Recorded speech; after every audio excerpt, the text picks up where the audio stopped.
The early days, oh, a better nation, fair and free, Scotland.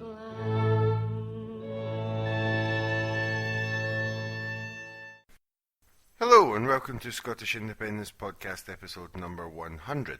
I say 100, but it's not really 100. We've had so many specials and little episodes in the various shows that we've done that it's actually the 175th episode, so I'm not going to make a scene about it.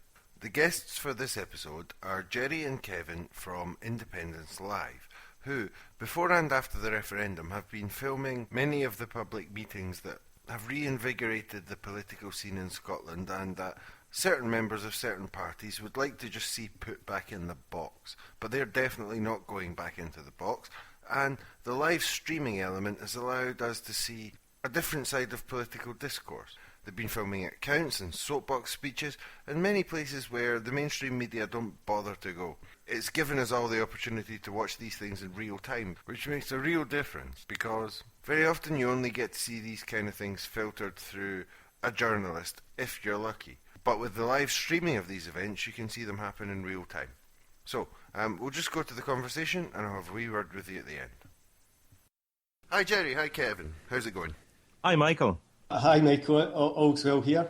Well, we've had a few tech problems before we got started, but finally we've got it going. So, the first question I'd like to ask you is, how did Independence Live get started? What was the motivation behind it, and how did you get the whole thing going? I'll go to Kevin with that. It was myself and Derek McLean. It was September 2013. I was involved with Rick and we were looking at setting up an event also at the same time. The mainstream media was obviously very one-sided, and we wanted another way to try and get the message out there. And we thought live streaming could be the way forward. You know, we knew people were doing it. Seemed pretty straightforward. All we needed was the equipment. And luckily enough, my brother, who was in America, sent me an iPad as a present. So that was, we basically started with. So I suppose you discovered all you needed was that iPad and an internet connection. Well, that's correct. And we did it at we did the Rick event at the Glad Cafe in Shawlands, and that had internal Wi-Fi. So we used that, and it was quite a good learning ground as well, the Glad Cafe, because we did quite a few events in there. And we tried various bits of equipment to improve the stream.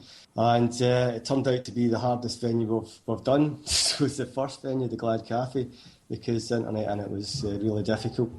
But because we never knew what we were doing at first, we didn't really know about signal strength and all that. It was one kind of big learning experience. And how did you get involved, Gerry? Well, I was just a viewer and a supporter in those early days, and then it came to a point where I asked Kevin if he could come through to Edinburgh and live stream an event I was involved with.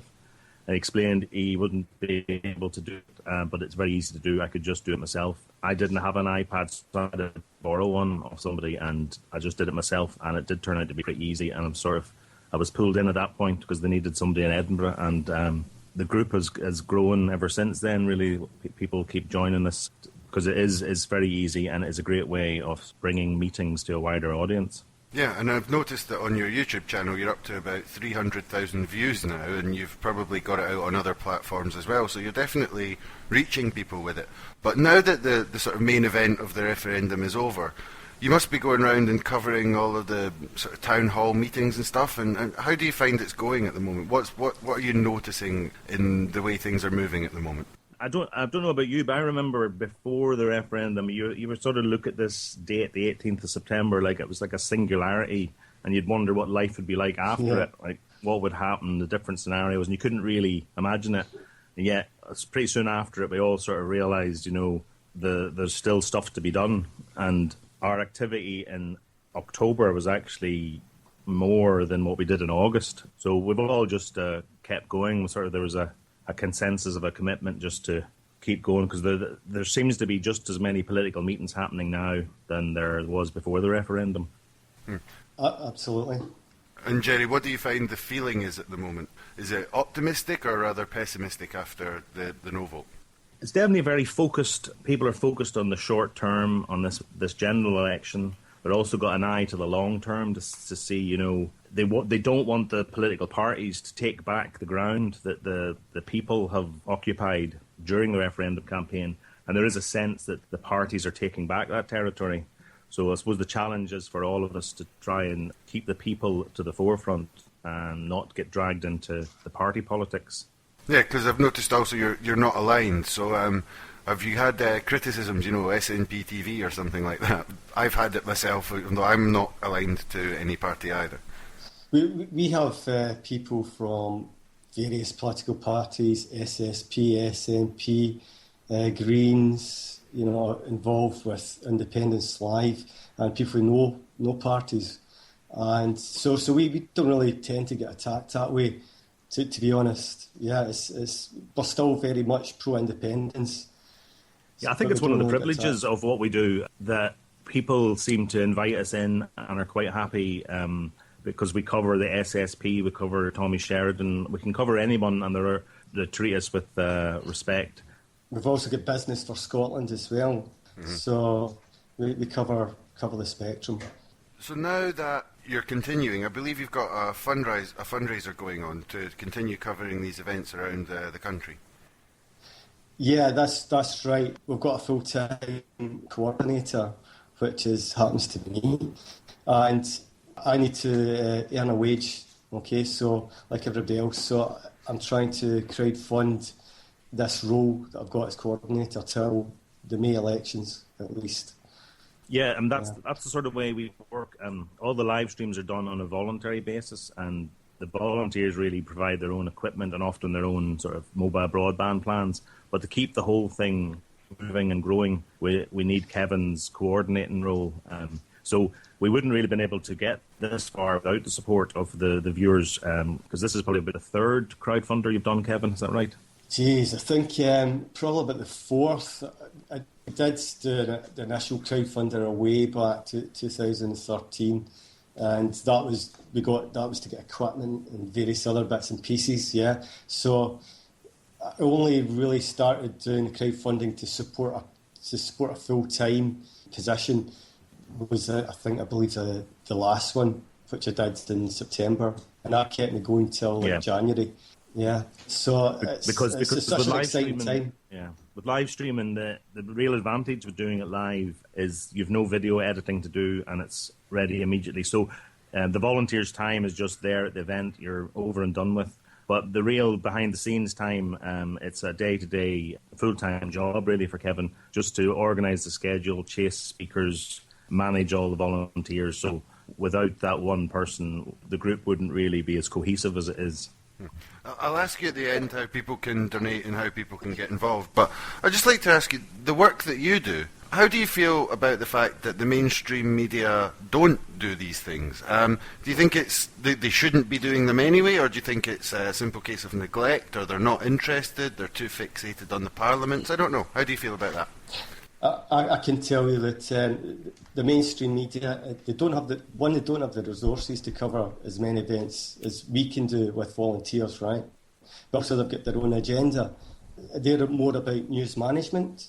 I've seen it in action when I covered a couple of Better Together events. They're real into news management, and we're not. We're into what you see is what you get. This is the truth. There's too much news management goes on in the mainstream media. I don't like it. Don't want it. It's another thing that we can do is just expose it all. And it was really interesting watching the Better Together news manage various events. We gate crashed one, and it was in Shawlands and in Glasgow alongside Halls, and they held this event. It was during the working day. They didn't tell anyone about it. They claimed it was this event in Shawlands, and it's a complete lie. It's a fabrication. They always turn up with the BBC camera and somebody for the Herald General or the news media, and it's completely manufactured.